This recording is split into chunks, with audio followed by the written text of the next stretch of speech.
নমস্কার বন্ধুরা, আপনাদের সকলকে চটপটে রান্নাঘরে স্বাগত। আপনাদের সকলকে স্বাগত জানিয়ে শুরু করব আমার আজকের রেসিপি। আজ আমি বানাবো বড়ি আলু দিয়ে কাতলা মাছের পাতলা ঝোল।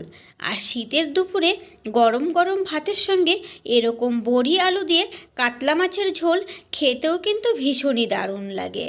আর বানাবো একদমই সহজ পদ্ধতিতে। তাহলে চলুন দেখে নেওয়া যাক।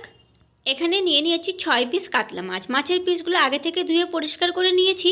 এখন এই মাছের মধ্যে দিয়ে দিলাম একটু হলুদের গুঁড়ো আর দিয়ে দিলাম লবণ। এবারে লবণ হলুদের সঙ্গে মাছের পিসগুলো খুব ভালো করে মাখিয়ে নেব। মাছের পিসগুলো মাখিয়ে নেওয়া হয়ে গেছে। এখন এই মাছের পিসগুলো আমি এভাবে রেখে দেবো 10 মিনিট। এদিকে আমি গ্যাস অন করে একটা কড়াই বসিয়ে দিয়েছি। কড়াইটা গরম হয়ে গেছে। কড়াইতে আমি অল্প একটু সর্ষের তেল প্রথমে দিয়ে দিলাম বড়িগুলো ভেজে নেওয়ার জন্য। তারপরে তেলটা কড়াইতে একটু ভালো করে ছড়িয়ে দিলাম। তারপরে দিয়ে দিচ্ছি বড়ি। আমি এখানে বড় সাইজের 5টা বড়ি নিয়েছি। এখন গ্যাসের ফ্লেমটা মিডিয়ামে রেখে বড়িগুলো লাল লাল করে ভেজে নিয়েছি। তারপরে তেল ছেঁকে বড়িগুলো তুলে নিলাম। তারপরে এই তেলের মধ্যেই আবারও কিছুটা সর্ষের তেল দিয়ে দিলাম মাছের পিসগুলো ভেজে নেওয়ার জন্য। তারপরে তেলটা যখন গরম হয়ে গেছে তখন তেলের মধ্যে লবণ হলুদ মাখিয়ে রাখা মাছের পিসগুলো একে একে দিয়ে দিলাম। আমি এখানে সমস্ত মাছের পিসগুলো একসঙ্গে দিয়ে দিয়েছি। একটা সাইড হয়ে গেলে মাছের পিসগুলো আর একটা সাইড উল্টে দেব। তো মাছের পিসগুলো এখানে একটা সাইড ভেজে নেওয়া হয়ে গেছে। তারপরে মাছের পিসগুলোকে আর একটা সাইড উল্টে দিলাম। এখন এই সাইডটাও এরকম একটু হালকা লালচে রং হওয়া অবধি ভেজে নেব। মাছের পিসগুলো যখন আমার এরকম দুই দিক থেকেই ভালো করে ভেজে নেওয়া হয়ে গেছে তখন মাছের পিসগুলোও তেল ছেঁকে তুলে নিলাম। কড়াইতে যে তেলটা আছে এই তেলেই আমি বাকি রান্নাটা করব। তো ফোড়নের জন্য তেলের মধ্যে দিয়ে দিলাম 1/2 চা চামচ জিরে, একটা তেজপাতা আর একটা গোটা শুকনো লঙ্কা দিয়ে দিলাম। তারপরে ফোড়নটা ভেজে নেওয়ার পরে ফোড়নের মধ্যে দিয়ে দিলাম 2টো মিডিয়াম সাইজের আলু। আলুগুলো আমি এরকম একটু লম্বা লম্বা করে কেটে নিয়েছি।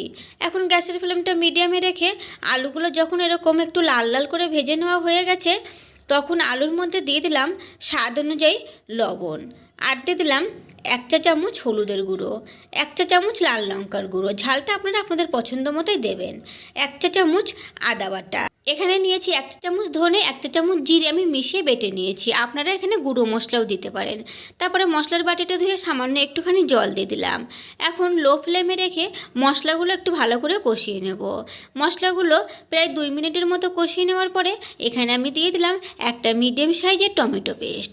টমেটো পেস্টটা দেওয়ার পরে আবারও মশলাটা খুব ভালো করে কষিয়ে নেব। মশলাগুলো যখন ভালোভাবে কষে মশলা থেকে তেল ছাড়তে শুরু করে দিয়েছে তখন দিয়ে দেবো জল। আমি এখানে 2 কাপ পরিমাণে জল দিয়ে দিলাম। আর গ্যাসের ফ্লেমটা এখন আমি হাই হিটে করে দিয়েছি। বড়িতে কিন্তু অনেকটাই ঝোলটা টেনে নেবে, তাই সেটা বুঝে জলটা দিতে হবে।